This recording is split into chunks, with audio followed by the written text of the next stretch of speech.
প্রতিশ্রুতি বাস্তবায়নে প্রধানমন্ত্রী তারেক রহমান দিনরাত কাজ করছেন বলে জানিয়েছেন পরিবেশ, বন ও জলবায়ু বিষয়ক মন্ত্রী আব্দুল আওয়াল মিন্টু।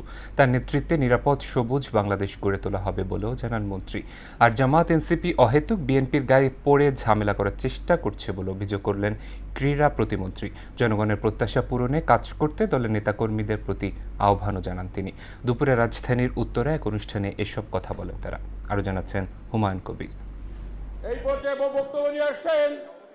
প্রধানমন্ত্রী তারেক রহমান ঘোষিত 5 বছরের সারা দেশে 25 কোটি গাছের চারা রোপণের পরিকল্পনা বাস্তবায়নের লক্ষ্যে ঢাকা 18 আসনে বৃক্ষরোপণ কর্মসূচির উদ্বোধন করেন পরিবেশ, বন ও জলবায়ু বিষয়ক মন্ত্রী আব্দুল আওয়াল মিন্টু ও ক্রীড়া প্রতিমন্ত্রী আমিনুল হক।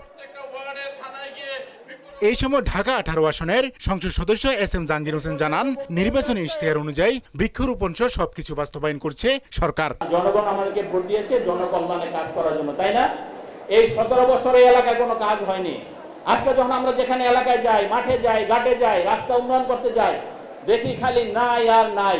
এই সময় জনগণের প্রত্যাশা অনুযায়ী কাজ করতে দলের নেতাকর্মীদের প্রতি আহ্বান জানান ক্রীড়া প্রতিমন্ত্রী আমিনুল হক। মাননীয় প্রধানমন্ত্রী তিনি অত্যন্ত সাধারণভাবে জীবনযাপন করছেন, তিনি অত্যন্ত সাধারণভাবে চলাচল করছেন, তিনি অত্যন্ত সাধারণভাবে মানুষের কথাগুলো শুনছেন এবং সেই মানুষের কথাগুলো শুনে তিনি সেই সমস্যাগুলো সমাধানের জন্য তাৎক্ষণিকভাবে ব্যবস্থা নিচ্ছেন। এই সাধারণ মানুষগুলো প্রত্যাশা নিয়ে আমাদেরকে ভোট দিয়েছে, তাদের সমস্যাগুলো সমাধান করা। জামাত এনসিপি বিএনপির বিরুদ্ধে মিথ্যাচার করছে বলেও অভিযোগ করেন প্রতিমন্ত্রী। জামাত এনসিপি তারা অহেতুক, তারা মিথ্যাচার, বিভিন্ন প্রোপাগান্ডা তারা গায়ে পড়ে ঝগড়া করার চেষ্টা করছে।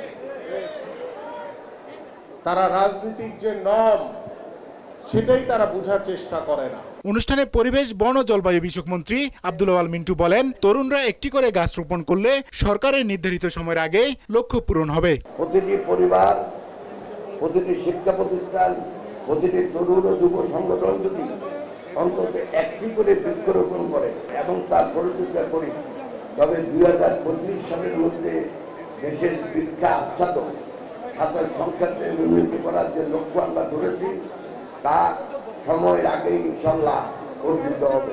এই সময় মন্ত্রী জানান, সরকার তার প্রতিশ্রুতি বাস্তবায়নে দিনরাত কাজ করে যাচ্ছে। মাননীয় প্রধানমন্ত্রী তারেক রহমানের বরিষ্ঠ রাজনৈতিক নেতৃত্বে একতাবদ্ধ হয়ে আমরা সকালেই বাংলাদেশকে একটি সমৃদ্ধ, জলবায়ু সহনশীল, সবুজ ও নিরাপদ সোনার বাংলায় রূপান্তরিত করার অঙ্গীকার করি। পরে নওয়াব হাবিবুল্লাহ স্কুল অ্যান্ড কলেজের প্রাঙ্গণে গাছের চারা রোপণ করেন মন্ত্রী ও প্রতিমন্ত্রী। হুমায়ুন কবির, মোহনা সংবাদ, ঢাকা।